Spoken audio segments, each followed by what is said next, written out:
Ito na yung aking ginatang munggo na napaka-creamy. Ayan po. Tingnan niyo po. Ayan. Napakasarap po. Ayan. Ang aking tutunan. Ayan.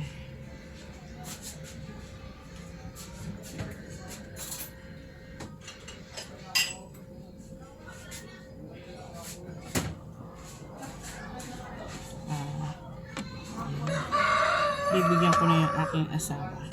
Ayan. Sarap po.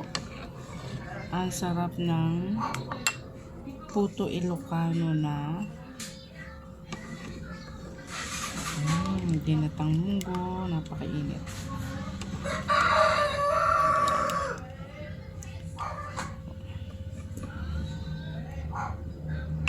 Ay, teka. Mainit pala.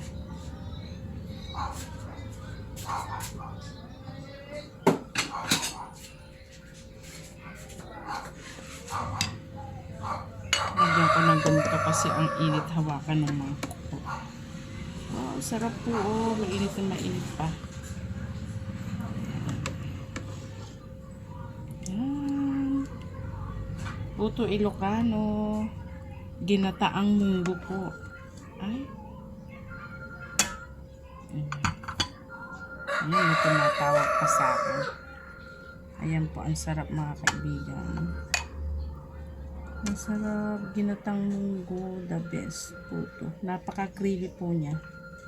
Creamy, creamy ginataang munggo. Ayan. Ayan, damihan pa po natin. Sabaw naman. Ayan po. Napaka-creamy ng aking ginatang munggo.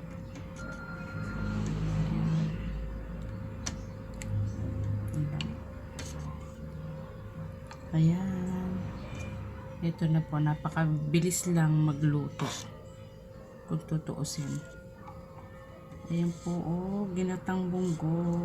Oh, napaka-creamy na aking pong ginawang puto Ilocano na ginatang munggo. Ayan. Sarap po, oh. Sarap, napaka-creamy. Ayan po, creamy ng aking ano. Kasi nilagyan ko po siya ng powder na gatas. Kaya alam ko sure para malinamnam. Ayan, lagay pa po natin. Ayan. Ayan. Salamat guys. Bye.